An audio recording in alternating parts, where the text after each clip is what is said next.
Hello and welcome. My name is Dylan, and today we're going to build your first set of armor in Destiny 2. There are a ton of topics covered in this video, so if you need more depth information on anything mentioned, then simply check out the playlist that I will link on screen and in the description. Truth be told, your first set of armor is not going to be incredible, and that is completely okay. We will call this first set your starter set, a solid foundation for you to build on. There are two main reasons to invest into a set of fully masterworked armor as soon as possible. The first reason is very simple. Mods. Mods are insanely powerful in all aspects of the game from PvE to PvP. The problem is we are very limited in how many mods we can use unless we invest upgrade materials into upgrading our armor. The second reason is reducing your ability cooldowns by increasing our attribute stats. Abilities are a huge part of increasing your lethality and survivability in all game modes. If we can use them more often, we instantly become more powerful. These may seem like simple concepts, but they increase your survivability and overall power massively. I would consider these to be the greatest single upgrades in Destiny 2.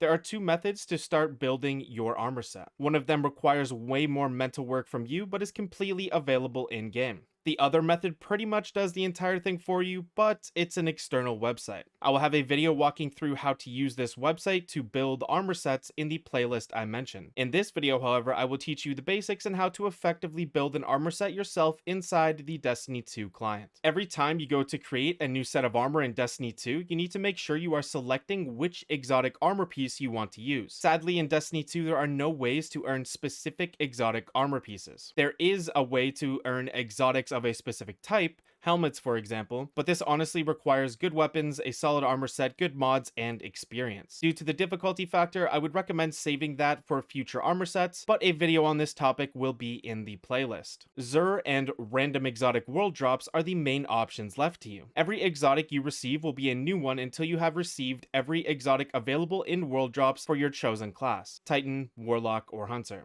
After that, you will start to receive random exotic armor pieces and they will have high stat values. You can earn 4 guaranteed exotics every week from Xur. This will cost you around 150 legendary shards and 1 exotic cipher each week. Xur has a quest each week for an exotic cipher, but a video for getting legendary shards will be in the playlist. When selecting the exotic you're going to use, we need to look at 3 things: what we currently have unlocked, what specific perks do these exotics offer, and what will be most effective in PvE and PvP for our super choice. You want to look for perks that increase your ability's effectiveness, decrease your ability cooldowns, or give a portion of health back in some way. We are using one set for both PvE and PvP to maximize our current resources. We can build specific sets once we get better exotic rolls, better legendary rolls, and more available upgrade resources for masterworking. We have our exotic selected, but now we need to figure out what legendary armor pieces we're going to use. I should note that everything I talk about here for legendary armor pieces will also apply to exotic armor pieces once you start to get high stat rolls on them.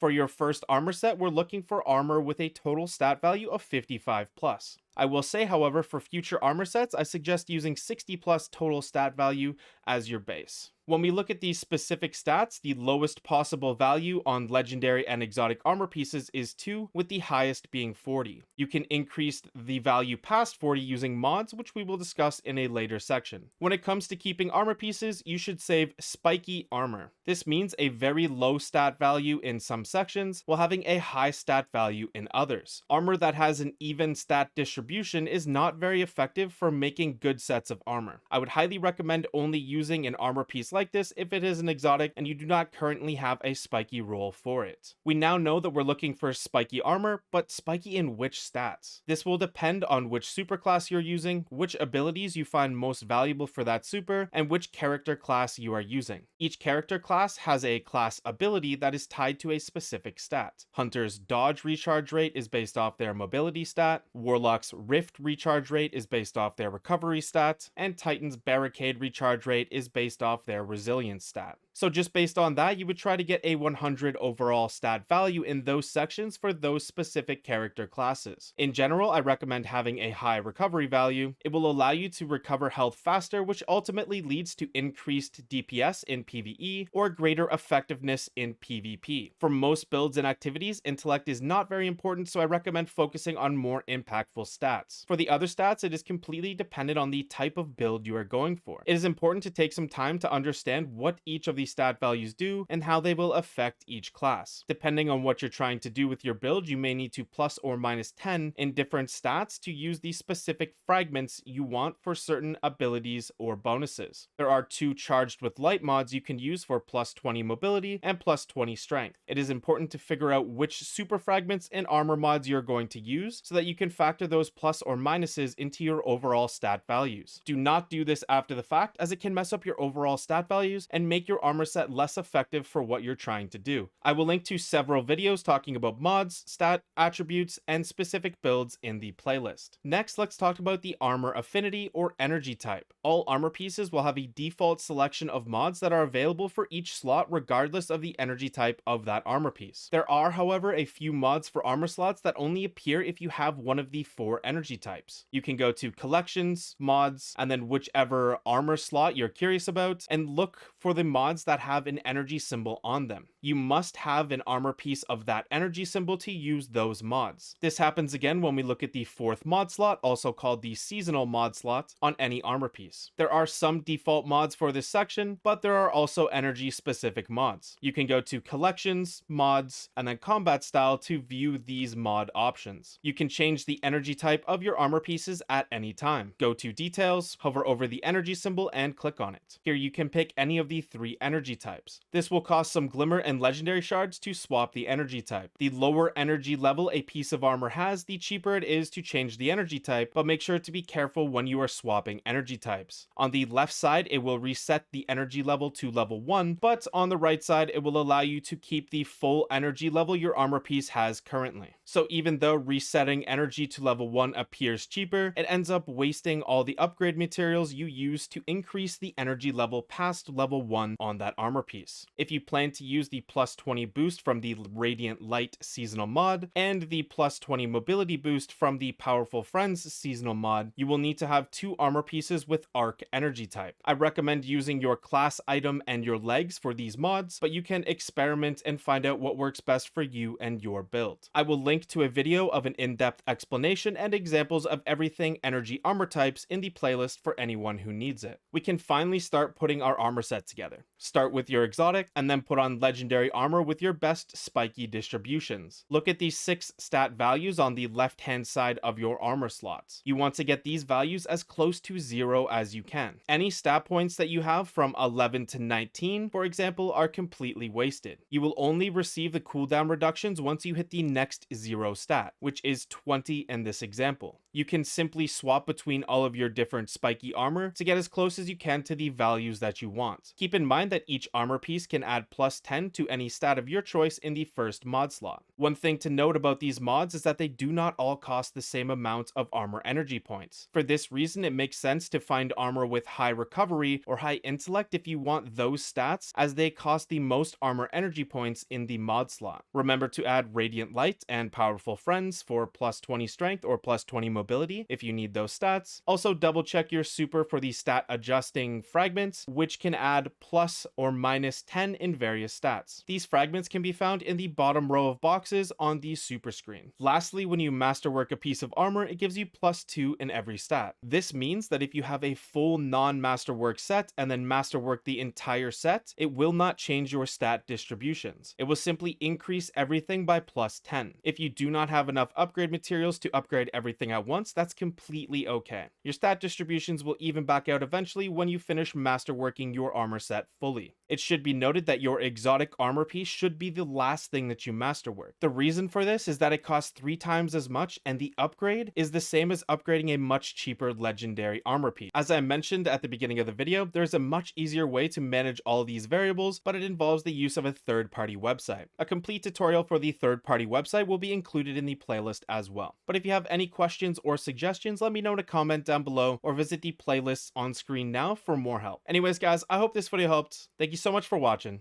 Have a great day, everybody.